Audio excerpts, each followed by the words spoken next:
Headlines के बाद 9 second news में सबसे पहले बात चुनावी हलचल की, क्योंकि संकेत मिल रहे हैं कि दिवाली बाद 5 राज्यों में चुनाव संभव है। चंद दिनों में 5 राज्यों के विधानसभा चुनाव की तारीखों का ऐलान। चुनाव आयोग की दिल्ली में बैठक हुई। पर्यवेक्षकों को हिंसा मुक्त चुनाव सुनिश्चित करने के निर्देश। वोटर लिस्ट में गड़बड़ी का मामला, चुनाव आयोग से मिला कांग्रेस का प्रतिनिधिमंडल। चुनाव आयोग ने गड़बड़ी मिलने पर दूर करने का भरोसा दिया। राहुल और खड़गे से मिले शरद पवार। सूत्रों के मुताबिक राजनीति के मुद्दों पर नहीं हुई चर्चा। शरद पवार ने चुनाव आयोग में हुई सुनवाई की जानकारी दी। राहुल को एक समारोह का न्योता दिया। पश्चिमी यूपी के कद्दावर नेता इमरान मसूद की आज होगी घर वापसी। कांग्रेस का फिर से थामेंगे हाथ। बहुजन समाज पार्टी ने पूर्व विधायक इमरान मसूद को किया था निष्कासित। इमरान मसूद ने एबीपी न्यूज से कहा, नहीं छोड़ना चाहता था कांग्रेस, कार्यकर्ताओं के दबाव में छोड़ी थी पार्टी। मायावती की राजनीति देखकर लगता है कि उन पर कुछ तो दबाव है। चुनाव से पहले छत्तीसगढ़ में प्रियंका गांधी का ऐलान, कहा प्रदेश में सरकार बनी तो बिहार की तर्ज पर जाति जनगणना कराई जाएगी सरकार और गरीबों को दिए जाएंगे 10 लाख मकान। छत्तीसगढ़ में प्रियंका गांधी ने बीजेपी पर जमकर निशाना साधा। कहा, केवल अमीरों के बारे में सोचती है केंद्र में बैठी सरकार, गरीबों और मध्यम वर्ग के लोगों की कोई चिंता नहीं। प्रियंका गांधी का पीएम मोदी पर निशाना, कहा खोखली है प्रधानमंत्री मोदी की गारंटी। पूछा सवाल, खाते में 15 लाख रुपए, करोड़ों रोजगार पैदा करने के वादे का क्या हुआ। छत्तीसगढ़ के मुख्यमंत्री भूपेश बघेल ने भी चुनाव से पहले खेला जातिगत दांव। एक्स पर पोस्ट किया, लिखा छत्तीसगढ़ में फिर से कांग्रेस सरकार बनते ही हम जाति जनगणना करवाएंगे। देश में जातिगत जनगणना को लेकर सियासत गरमाई। राजस्थान में जाति जनगणना कराने का फैसला। मुख्यमंत्री अशोक गहलोत का ऐलान, कहा बिहार की तर्ज पर राजस्थान में कराई जाएगी जातिगत जनगणना। बिहार में जाति सर्वे को लेकर बीजेपी नेता सुशील कुमार मोदी का दावा, सब पार्टियों की सहमति से हुआ था सर्वे का फैसला। बीजेपी नेता का दावा, सर्वे से अधिकतर जाति के लोग नाराज। बिहार से बीजेपी विधायक हरिभूषण ठाकुर का बयान, जातीय गणना के आंकड़े को बताया सही। सर्वे के मुताबिक बिहार में 82% हिंदू, इसलिए बिहार हिंदू राज्य घोषित हो। राजस्थान में उपराष्ट्रपति धनखड़ ने कहा, उपराष्ट्रपति कभी अचानक नहीं आता, पहले ही दौरे फिक्स होते हैं। संवैधानिक पद पर रहने वाले व्यक्ति का मेरे दौरों पर सवाल उठाना गलत। उपराष्ट्रपति जगदीप धनखड़ का आज राजस्थान दौरा। गंगानगर, हनुमानगढ़ और जोधपुर जाएंगे उपराष्ट्रपति। हनुमानगढ़ के गोगा मेड़ी मंदिर में करेंगे पूजा अर्चना। राजस्थान के मुख्यमंत्री अशोक गहलोत का बयान, पीएम मोदी तथ्यों पर करे बात, राज्य सरकार को बदनाम करने के लिए झूठे आरोप लगाना बंद करें। बहुत सोच समझकर हमने राज्य में लागू की योजनाएं। राजस्थान में चुनाव से पहले सीएम अशोक गहलोत का बड़ा सियासी दांव। मालपुरा को जिला बनाने का ऐलान। टोक में सीएम गहलोत ने की घोषणा। बीते 199 दिन से मालपुरा को जिला बनाने की मांग को लेकर चल रहा था धरना, खत्म हुआ। केंद्रीय मंत्री गजेंद्र सिंह शेखावत का दावा, राजस्थान में स्कूलों का बुरा हाल, एक ही कक्षा में 2 कक्षाओं के बच्चों की पढ़ाई, स्कूल में शिक्षकों की भर्ती रुकी। 9 सेकंड न्यूज में अब बात उन खबरों की ईडी के जांच से जुड़ी हुई जिसकी आंच में सियासत गरमाई हुई है। दिल्ली की आबकारी नीति से जुड़े मनी लॉन्ड्रिंग के मामले में ईडी ने आम आदमी पार्टी के नेता संजय सिंह के करीबी सर्वेश मिश्रा से पूछताछ की। करीब 9 घंटे तक चली पूछताछ। सूत्रों के मुताबिक विवेक त्यागी पेश नहीं हुए। संजय सिंह के सहयोगी सर्वेश मिश्रा और विवेक त्यागी से जब्त सबूतों के बारे में ईडी के सवाल। संजय सिंह के सामने बैठाकर हो सकती है पूछताछ। दोनों को कल ही ईडी ने तलब किया था। सूत्रों के मुताबिक ईडी एजेंसी पीएमएलए के तहत दर्ज करेगी संजय सिंह के सहयोगियों के बयान। 10 अक्टूबर तक ईडी की हिरासत में है संजय सिंह। 4 अक्टूबर को आवास पर छापेमारी के बाद हुई थी गिरफ्तारी। ईडी का दावा, संजय सिंह ने आरोपी कारोबारी दिनेश अरोड़ा से लिए पैसे। बिजनेसमैन ने 2 बार में किया था 2 करोड़ कैश। संजय सिंह आरोपों को पहले भी कर चुके खारिज। आप नेता संजय सिंह की गिरफ्तारी का विरोध। अमृतसर में आम आदमी पार्टी ने किया प्रदर्शन। भगवंत मान सरकार के मंत्रियों का दावा, 2024 के चुनाव को लेकर केंद्र सरकार करवा रही है ईडी की कार्रवाई। दिल्ली शराब नीति मामले को लेकर आप सांसद संजय सिंह की गिरफ्तारी के बाद केंद्रीय मंत्री अनुराग ठाकुर ने केजरीवाल सरकार पर कसा तंज। कहा, जो गलत काम करेगा वो जेल जाएगा। ईडी अपना काम कर रहा।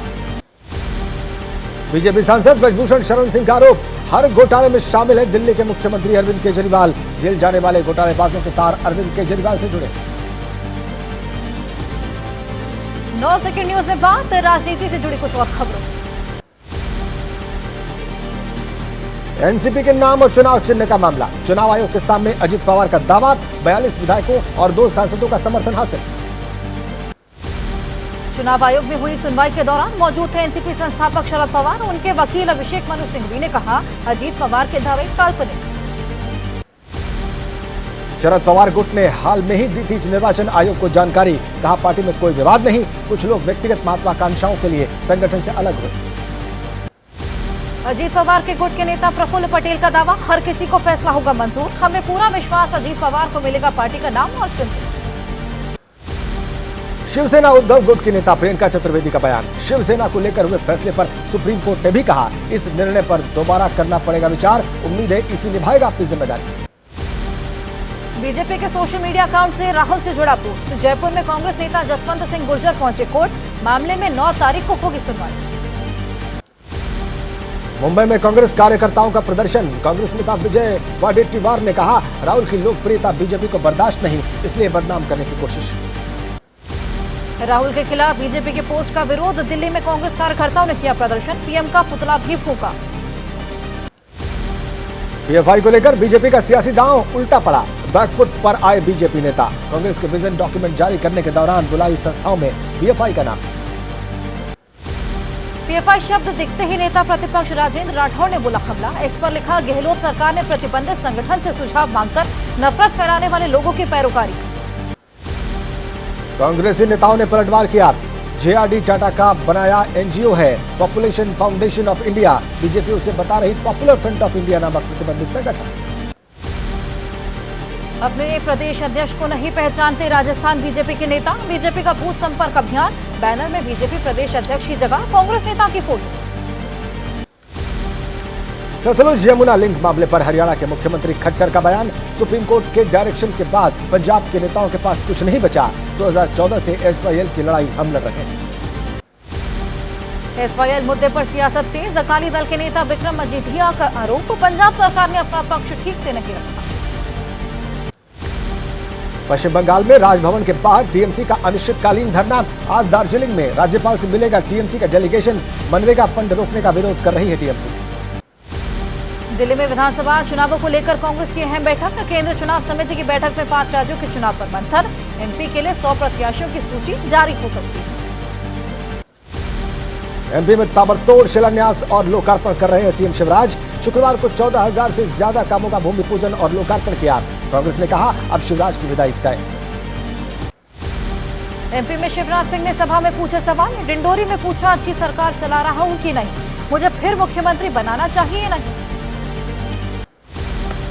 सभा में सवाल पूछने पर शिवराज सिंह चौहान ने कहा, इसे समझने के लिए समझ चाहिए, ये जनता और मेरे बीच का रिश्ता। एमपी में केंद्रीय मंत्री अनुराग ठाकुर का दावा, चुनाव का ऐलान होते ही दिखेगा सीएम कैंडिडेट का चेहरा। हर पार्टी की होती है अपनी चुनावी रणनीति। एसपी सांसद शफीकुर रहमान बर्क का दावा, बीजेपी सरकार पे हो रहा है मुसलमानों पर जुल्म। उन्हें जगह जगह मॉब लिंचिंग का बनाया जा रहा है शिकार, मिटाने की कोशिश की जा रही है। आंध्र प्रदेश में जनसेना पार्टी के नेता पवन कल्याण का दावा, आंध्र प्रदेश की हालत बहुत खराब। राज्य में ना कोई विकास का काम, ना ही कमाई का जरिया, लोन लेकर चल रही सरकार। भारत के कड़े रुख के बाद झुका कनाडा। भारत में तैनात राजनयिक को दूसरे देशों में कर रहा है शिफ्ट। भारत ने दी थी 10 अक्टूबर की डेडलाइन। उत्तराखंड के दौरे पर अमित शाह। देहरादून में 49वीं अखिल भारतीय पुलिस विज्ञान कांग्रेस का करेंगे उद्घाटन। बीजेपी पदाधिकारियों के साथ भी करेंगे बैठक। उत्तराखंड के दौरे पर यूपी के सीएम योगी आदित्यनाथ। सीएम धामी से की मुलाकात। मध्य क्षेत्रीय परिषद की बैठक में होंगे शामिल। आज ही केदारनाथ के लिए होंगे रवाना। शराब घोटाले में गिरफ्तार संजय सिंह की गिरफ्तारी के खिलाफ पंजाब के लुधियाना में आपके कार्यकर्ताओं का जोरदार प्रदर्शन। केंद्र सरकार पर लगाया तानाशाही का आरोप। पीएम मोदी के खिलाफ नारेबाजी। नांदेड़ मौत मामले में महाराष्ट्र सरकार को हलफनामा दाखिल करने का आदेश। बॉम्बे हाईकोर्ट ने कहा, सरकारी अस्पतालों में खाली पदों को भरने के लिए उठाए गए कदमों की जानकारी दी। समाजवादी पार्टी के नेता आजम खान के बेटे अब्दुल्ला आजम को 2 जन्म प्रमाण पत्र का मामला। अब्दुल्ला आजम के वकील ने पूछे सवाल। 9 अक्टूबर की अगली सुनवाई। और 9 सेकंड न्यूज में अब वक्त क्राइम से जुड़ी खबरों का। सूचना प्रौद्योगिकी मंत्रालय एक्स, यूट्यूब, टेलीग्राम और अन्य सोशल मीडिया प्लेटफॉर्म को नोटिस जारी। बाल यौन उत्पीड़न से जुड़ी चीजें हटाने का निर्देश। नहीं हटाने पर होगी कानूनी कार्रवाई।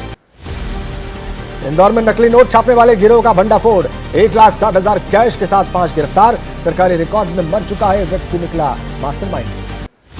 मुंबई से लेकर नासिक और पुणे में ड्रग्स रैकेट का पर्दाफाश, छापेमारी के दौरान करीब 300 करोड़ के नशे का सामान बरामद, मौके से 12 लोगों की गिरफ्तारी। एमपी के टीकमगढ़ में मंदिर में पूजा को लेकर 2 पक्षों के बीच गोलीबारी, 5 की हालत गंभीर। पंचायत के फैसले के दौरान पुलिस की मौजूदगी में दनादन बरसी गोलियां। कोलकाता के न्यू टाउन इलाके में अपहरण के बाद छात्र की हत्या, रेस्टोरेंट में शव बरामद हुआ, मालिक गिरफ्तार, बदमाशों ने 30 लाख की मांगी थी फिरौती। राजस्थान के बाद अब महाराष्ट्र के पुणे में रेलवे ट्रैक पर बिछाए गए बड़े बड़े पत्थर, रेलवे कर्मचारियों की चौकसी से टला बड़ा रेल हादसा। दिल्ली से सटे गाजियाबाद में अस्पताल में मिला अज्ञात नवजात का शव, महिला वार्ड के सीढ़ियों के नीचे शव मिलने से हड़कंप मचा। लखनऊ के लोहिया अस्पताल में महिलाओं का तांडव, ओपीडी में जमकर मचाया उत्पात, कंप्यूटर और शीशे टूटे, रिपोर्ट मिलने में देरी होने पर हंगामा। और 9 सेकंड न्यूज में अब बात करेंगे कुदरत की मार झेल रहे राज्यों की। सिक्किम आपदा में अब तक 25 लोगों के शव बरामद, 143 लापता लोगों की तलाश जारी, 413 लोगों को बचाया गया। सिक्किम में सैलाब से अब तक करीब 2,500 लोगों का रेस्क्यू, राहत शिविर में पहुंचाए गए सभी लोग, 2,000 की तत्काल सहायता राशि का ऐलान। सिक्किम आपदा में मरने वालों के परिजनों को 4-4 लाख रुपए के मुआवजे का ऐलान, राज्य सरकार ने हजारों के नुकसान का अंदेशा जताया। सिक्किम के बरदांग से 7 जवानों का शव बरामद, 16 लापता जवानों को ढूंढने के लिए तलाश जारी, बाढ़ में लापता हुए हैं सेना के 23 जवान। कैमरे में नजर आया सिक्किम में फ्लैश फ्लड से तबाही का मंजर, मंगन गांव के सामने आया बाढ़ के बाद बर्बादी का दृश्य। सिक्किम में बर्फीले पानी के बीच चलाया जा रहा तलाशी अभियान, मलबों को खोदकर जिंदा लोगों को ढूंढने में जुटी है रेस्क्यू टीम। सिक्किम आपदा में सबसे ज्यादा प्रभावित हु चुंगथम का इलाका, तीसरे दिन भी रेस्क्यू ऑपरेशन जारी, सुरंग में फंसे हुए एजीएम समेत 6 कर्मियों को सुरक्षित निकाला गया। सिक्किम आपदा में 25,000 से ज्यादा लोग हुए प्रभावित, सीएम तमांग ने केंद्र से मांगी है सहायता, 45 करोड़ के राहत पैकेज को मिली मंजूरी। सिक्किम में लगातार ग्राउंड जीरो पर मौजूद है एबीपी न्यूज, प्रभावितों के बीच पहुंचकर संवाददाता ने दिखाई भयावह जमीनी हकीकत। सिक्किम के सिंगथम और रैंगपो इलाके में हजारों लोग बेघर, राहत कैंप में सहारा बन रही एनजीओ की टीम, लोगों के लिए जुटा रही है जरूरी सामान। पश्चिम बंगाल में भारी बारिश के बाद कई जिलों में अलर्ट जारी, पश्चिम मेदिनीपुर में बने बाढ़ जैसे हालात। तो 9 सेकंड न्यूज में देश से जुड़ी अहम खबरों पर एक नजर डालें। महाराष्ट्र के पुणे में नशे में 2 ड्राइवर ने लोगों और गाड़ियों को टक्कर मारी, 1 शख्स की मौत, 3 घायल। भीड़ ने आरोपी ड्राइवर की पिटाई कर पुलिस के हवाले किया। मुंबई के गोरेगांव इलाके की बिल्डिंग में आग, मुख्यमंत्री एकनाथ शिंदे ने मौके पर पहुंचकर मुआयना किया, कहा मामले की जांच की जाएगी। उत्तर प्रदेश में मुरादाबाद की एक फैक्ट्री पर आग लगने से हड़कंप, चंदौसी रोड पर थर्माकोल की फैक्ट्री स्थित है, फायर ब्रिगेड की 5 गाड़ियों ने घंटों के बाद आग पर काबू पाया। एमपी के ग्वालियर में आग से कोहराम, भाटापारा इंडस्ट्रियल एरिया में तेल की फैक्ट्री में आग लगी, फायर ब्रिगेड की कई गाड़ियां वहां पहुंची। प्रयागराज में गंगा में स्नान करने गए 5 किशोरों की डूबने से मौत, शिवकुटी थाना क्षेत्र के महंदौरी घाट का मामला, एक किशोर को बचाने की कोशिश में 5 लड़के डूबे। केरल में नाव डूबने से हादसा, मुनाबागम इलाके में फिशिंग बोट डूबी, नाव पर सवार 4 लोगों के बारे में कोई जानकारी नहीं। महाराष्ट्र में टला ट्रेन हादसा, समय रहते ट्रैक पर बोल्डर होने की मिली जानकारी, पुणे मुंबई ट्रेन ट्रैक पर था बड़ा सा पत्थर। उत्तर प्रदेश के मुरादाबाद में एक रेस्तरां के किचन में आग पर काबू पाया गया, भीड़ भाड़ वाले इलाके में तीसरी मंजिल पर है किचन, इस मामले की होगी जांच। बिहार के अररिया में संदिग्ध धमाका, ब्लास्ट में 5 बच्चे घायल, मामले की जांच में जुटी है स्थानीय पुलिस, धमाके की वजह साफ है। भारतीय वायुसेना का स्थापना दिवस समारोह यूपी के प्रयागराज में कल होगा आयोजन, शुक्रवार को full dress rehearsal, para hand glider, para jumpers ने शौर्य दिखाया। 9 सेकंड न्यूज में खेल के महाकुंभ से जुड़ी कुछ खबरें आपको दिखाएंगे, जिसमें भारत अब तक का सबसे बेहतरीन प्रदर्शन कर रहा है। भारतीय पुरुष हॉकी टीम ने पिछले चैंपियन जापान को हराया, कप्तान हरमनप्रीत सिंह ने 2 गोल किए, एशियाई खेलों में स्वर्ण पदक जीता, अंक तालिका में भारत के पास 25 गोल्स, 35 सिल्वर और 40 ब्रॉन्ज। भारतीय पुरुष हॉकी टीम ने फिर लहराया परचम, एशियन गेम्स में जीता गोल्ड, पेरिस ओलंपिक के लिए किया क्वालिफाई, देश में खुशी की लहर, जीत के जश्न की तस्वीरें सामने आई। भारत ने 9 साल बाद एशियाई खेलों में जीता स्वर्ण पदक। भारत की तरफ से हरमनप्रीत सिंह, अभिषेक सहित 4 खिलाड़ियों ने गोल किए। जीत को लेकर भारतीय टीम में जबरदस्त उत्साह है। पीएम मोदी ने भारतीय पुरुष हॉकी टीम को दी बधाई, कहा टीम की अटूट प्रतिबद्धता, जुनून और तालमेल ने न केवल खेल जीता बल्कि अनगिनत भारतीयों का दिल भी जीता। एशियन गेम्स में भारत को एक और सोना। ओडिशा के मुख्यमंत्री नवीन पटनायक ने एशियाई खेलों में स्वर्ण पदक जीतने पर भारतीय पुरुष हॉकी टीम को बधाई दी। आज होंगे विश्व कप में 2 अहम मुकाबले। सुबह 10:30 बजे से धर्मशाला में बांग्लादेश से अफगानिस्तान की टीम का सामना होगा। दोनों टीमों के बीच कांटे की टक्कर होगी। विश्व कप के दूसरे मुकाबले में आज साउथ अफ्रीका से टकराएगी श्रीलंका की टीम। दिल्ली के अरुण जेटली स्टेडियम में दोपहर 2 बजे शुरू होगा मैच। दिल्ली का मौसम साफ। विश्व कप में पहले मुकाबले से पहले तैयारी में जुटा भारतीय टीम। चेन्नई में भगवा रंग की जर्सी में प्रैक्टिस करते दिखे खिलाड़ी। सुपर संडे का ऑस्ट्रेलिया से भिड़ेगा भारत। दिल्ली में साउथ अफ्रीका की टीम ने जमकर बहाया मैदान पर पसीना। श्रीलंका से भिड़ने से पहले की प्रैक्टिस, वार्म अप मैच में न्यूजीलैंड से मिली थी करारी हार। अफगानिस्तान की टीम ने भी धर्मशाला के ग्राउंड पर जमकर बहाया पसीना। बांग्लादेश से भिड़ने से पहले जोश में नजर आ रही अफगान की टीम। मैच से पहले जमकर प्रैक्टिस। भारत ऑस्ट्रेलिया मुकाबले से पहले भारतीय टीम के मुख्य कोच राहुल द्रविड़ का बयान आया। कहा, रोहित की कप्तानी वाली भारतीय टीम है विश्व कप की प्रबल दावेदार।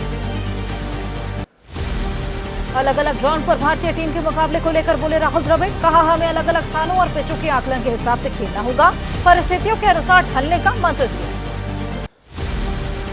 विश्व कप के दूसरे मुकाबले में पाक टीम का जीत के साथ आगाज।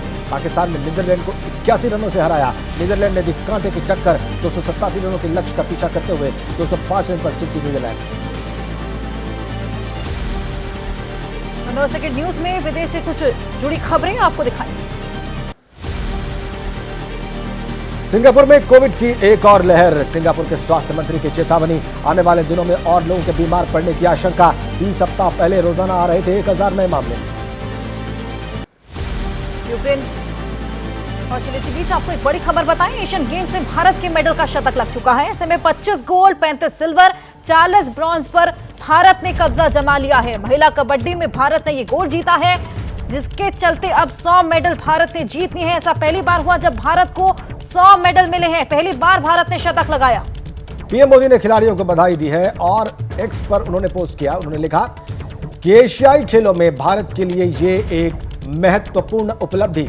भारत के लोग इस बात से रोमांचित हैं कि हम 100 पदकों की उल्लेखनीय उपलब्धि तक पहुंच गए हैं। मैं अपने अभूतपूर्व एथलीट्स को हार्दिक बधाई देता हूं, जिनके प्रयासों से भारत को ये ऐतिहासिक उपलब्धि हासिल हुई है। प्रत्येक विस्मयकारी प्रदर्शन ने इतिहास रचा है और हमारे दिलों को गर्व से भर दिया है। मैं 10 तारीख को हमारे एशियाई खेलों के दल की मेजबानी करने और हमारे एथलीट्स के साथ बातचीत करने के लिए उत्सुक हूं। ये प्रधानमंत्री नरेंद्र मोदी का एक्स पर पोस्ट।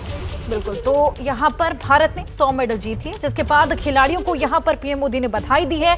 एक्स पर ये पोस्ट लिखा, जिसमें तमाम बड़ी बातें उन्होंने यहाँ पर लिखी और सभी की प्रशंसा करते हुए यहाँ पर ये भी कहा कि मैं 10 तारीख को हमारे एशियाई खेलों के दल की मेजबानी करने और हमारे एथलीट्स के साथ बातचीत करने के लिए भी उत्सुक हूँ।